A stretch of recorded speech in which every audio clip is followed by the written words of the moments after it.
पंकज नाम का एक लड़का जो अपने घर पर था, उसके पिताजी उसे कहते हैं कि कल जब हम आपकी दादी के अंतिम संस्कार कर कर आए थे, वहां पर जाओ और जाकर वहां से जो हमारी क्रियाक्रम थी वह कर कर अपनी दादी की अस्थियां लेकर आओ।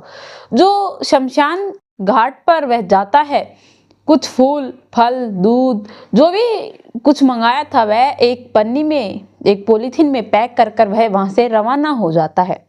जब वह शमशान घाट के गेट पर आता है तो वहां पर देखता है कि वहां पर एक लड़की और बड़े ही मासूम तरीके से रो रही थी, बड़ी ही मासूम लग रही थी और रोने के बाद तो बड़ी ही और मासूम लग रही थी। वह उसे देखता है और देखने के बाद हैरान हो जाता है, परेशान हो जाता है।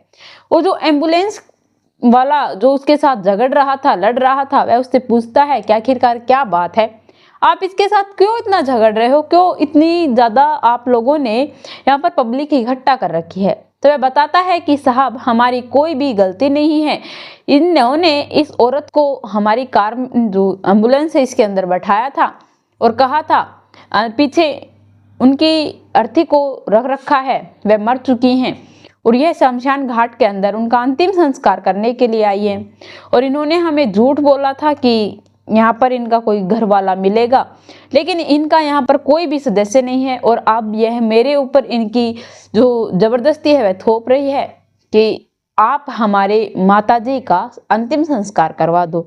अब हम ऐसे कैसे कर सकते हैं, मुझे जल्द से जल्द हॉस्पिटल पहुंचना है और मैं यहाँ फंस चुका हूँ। वह उस लड़की से पूछता है, वह कहती है कि हमारे यहाँ पर घर, जो इस घर के अंदर हम रह रहे थे, हम 1-2 दिन से ही यहाँ आए थे, मेरी माँ की बहुत ज़्यादा तबीयत खराब थी, उसे दिखाने के लिए मैं मुंबई आई थी और जिसके घर के अंदर हम रह रहे थे वह गांव गए हुए हैं, अब मैं किसको लेकर आऊँ, मैं किसी को जानती तक भी नहीं हूँ। यह कहने के बाद अब वह और जोर से रोने लगती है। अब पंकज से ये सब कुछ देखा नहीं जाता। वह कहता है कि कोई बात नहीं, मैं देखता हूँ, आप एक काम कीजिए, जो भी क्रियाक्रम है वह हम करेंगे। वह वहीं पर खड़ा खड़ा अपने दोस्तों के पास फोन करता है। फोन करने के बाद दोस्तों से कहता है कि जल्दी आओ, कुछ जरूरी काम है। और फिर वह पिंकी से कहता है कि 10,000 रुपये चाहिएंगे, अंतिम संस्कार की कुछ ऐसी चीजें वह मंगवाते हैं, तो कुछ लकड़ियों के लिए, कुछ ऐसे बहुत से काम है जिनके लिए वह पैसे लेते हैं। मैं कल ही अपनी दादी का अंतिम संस्कार करवा कर गया हूँ। वह अब शमशान के अंदर उसकी दादी की लाश लेकर जाने को तैयार था, लेकिन लड़की के पास सिर्फ 3,000 रुपये थे। एम्बुलेंस वाला कहता है कि सर मेरे 1,500 रुपये बनते हैं, मैं अपने 1,500 रुपये नहीं लूँगा, लेकिन मेरी इस एम्बुलेंस को आप खाली कर दीजिए, मैं हॉस्पिटल जाना चाहता हूँ, मैं 1 रुपये भी नहीं लूँगा, आप जैसे तैसे कर कर इनका अंतिम संस्कार कर दीजिए। वह अपनी ही पॉकेट से 500 रुपये निकाल कर और उन्हें दे देता है। 500 उसका दोस्त एक दे देता है, जिसके कारण उसके पास 4,000 रुपये हो जाते हैं। 4,000 तो उसके पास थे, लेकिन अब भी उसको 6,000 रुपए की और जरूरत थी। वह जैसे तैसे कर कर उस लड़की को चुप करवाते हैं और कहते हैं कि कोई बात नहीं, और पैसों का अरेंजमेंट मैं कर लूंगा, आप यहाँ पर आराम से बैठे, हम अभी आते हैं। वह उस लाश को लेकर शमशान घाट के अंदर चले जाते हैं और सब कुछ अच्छे से हो रहा था, लेकिन शमशान घाट के अंदर जो लोग थे उन्होंने उन लोगों को देखकर उन पर कुछ ऐसा डाउट हुआ, शक हुआ कि वह पुलिस में कंप्लेंट कर देते हैं। तुरंत वहां पर पुलिस भी आ जाती है। गेट जो कि था शमशान घाट का, उसे बंद कर दिया जाता है और पूछताछ पर जोरों शोरों से लग जाती है। उस लड़की से पूछताछ की जाती है कि आपकी क्या लगती है, कौन है, आप ऐसे कैसे कर रहे हो, सब कुछ जब बताती है कि मेरी माँ है, ऐसे ऐसे हॉस्पिटल में इनकी डेथ हो गई, इसीलिए मेरे साथ कोई नहीं है, इसीलिए मैंने इन लोगों की हेल्प ली। लेकिन पुलिस वाले कहते हैं कि अच्छा ठीक है, आप एक काम कीजिए, जो रसीद जो कि अस्पताल में इनकी डेथ हुई है तो रसीद तो आपको मिली होगी, इनको एडमिट किया होगा, तो वह रसीद दिखाती है और फिर सबको नॉर्मल लगता है। लेकिन जो उनका ऑफिसर था, जो सबसे बड़ा ऑफिसर था, उसे डाउट था। वह उस पर्ची को देखकर उससे उसकी माँ का नाम पूछ लेते हैं। माँ का नाम वह जब पूछते हैं तो बताती है कि भाग्य लक्ष्मी, लेकिन उसके अंदर सरस्वती लिखा हुआ था। वह कहते हैं कि आपकी माँ का नाम भाग्य लक्ष्मी है तो इसमें सरस्वती कैसे लिख रखा है।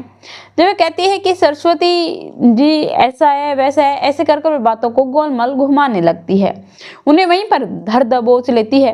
पुलिस वहां पर उन्हें पकड़ कर बैठ जाती है क्योंकि उनसे सच उगलवाना बहुत जरूरी था। लेकिन जो पंकज था वह कहता है कि सर हम सिर्फ मदद करने के लिए आए थे, हम कल भी आए थे यहाँ पर हमारी दादी का अंतिम संस्कार करने के लिए, आप पूछ सकते हो। हम तो सिर्फ एक इंसानियत के नाम पर इनकी मदद कर रहे थे। लड़की के साथ जब डांट फटकार से बात की जाती है तो वह अपना गुनाह कबूल कर लेती है और सभी इस बातें उन्हें सच सच बता देती हैं। उसके पेरेंट्स को बुलवाया जाता है। पेरेंट्स को बुलवाने के बाद जब पेरेंट्स उसके वहां पर आते हैं, आने के बाद जब पूछते हैं अपनी बेटी से तो बताती है कि एक जो कि हमारे घर के पास ही एक मांगने खाने के लिए एक औरत आती थी, उसकी हालत बड़ी ही दयनीय, बड़ी ही दुखद थी, इसीलिए मैंने उनको अपनी माँ से कभी कम नहीं माना। वह भी मुझे अपनी बेटी मानती थी और वह रोज मुझसे कुछ ना कुछ खाने के लिए आती थी। वह एक हॉस्पिटल में काम किया करती थी और वह उसे वहीं पर मिलने जाया करती थी। वह छोटी सी थी तब से वह उसके साथ रहती थी, उसके साथ खेलती थी। माता पिता को इस बात के बारे में बिल्कुल भी भनक नहीं लगती। वह अपना सारा बचपन, सारा जो उसने बड़कपन में जो किया, उनके साथ जो खेल कूद कर वह इतनी बड़ी हो गई, तो उसके माता पिता उसे डांटते हैं, फटकारते हैं। लेकिन जो पुलिस ऑफिसर था वह कहते हैं कि प्लीज आप अपने बच्चों पर ध्यान नहीं रखते, इसीलिए इन लोगों ने ऐसी इतनी बड़ी गलती कर दी, वरना आपको यह जरूर बताती। उसके पिता कहते हैं कि बेटा तुम इस औरत के बारे में पुलिस को बता सकती थी, और कई ऐसी संस्थाएं हैं जो जिनके आगे पीछे कोई नहीं होता, उनके लिए वह सब कुछ करते हैं। तो ये कहती है कि नहीं पापा मैं ऐसा नहीं कर सकती थी, क्योंकि इस जो ये आंटी हैं इन्होंने मुझसे वादा लिया था कि मैं उनका अंतिम संस्कार करवाऊंगी, क्योंकि उन्हें यही लगता था कि न जाने कौन मुझे कहाँ गिरा देगा, कौवे कुत्ते जो भी है मुझे नोच नोच कर खा जाएंगे। इसीलिए मैं उनकी यह आखिरी इच्छा थी, इसे पूरी करने के लिए यहाँ चली आई। उसके पिताजी वहां उसे डांट फटकार कर वहां से लेकर जाते हैं, लेकिन वह पंकज से फिर जाते जाते एक बात कहकर जाती है कि प्लीज मेरी जो यह अम्मा है, माता जी हैं, इनका अंतिम संस्कार प्लीज बहुत अच्छे से करवाना, आपके जितने भी पैसे होंगे मैं आपको दे दूंगी। वह कहता है कि ठीक है कोई बात नहीं, आप कल आकर इनकी अस्थियां लेकर चले जाना, और अस्थियां लेकर जाओगी तो मैं भी कल ही आकर ले जाऊंगा, आज बस नहीं लेकर जाऊंगा। वह अपने घर पहुंचता है, उसके पिताजी उससे पूछते हैं कि बेटा अस्थियां दादी की कहाँ हैं। तो कहता है कि पापा ऐसे ऐसे कुछ बात हो गई थी, कल लेकर आएंगे। वह कल जाता है, उसे पिंकी भी वही मिलती है। पंकज और पिंकी दोनों आपस में बात करते हैं। बातचीत करने के बाद एक दूसरे के नंबर ले लेते हैं। अब वह वहीं पर रहता और वह भी वहीं रहती।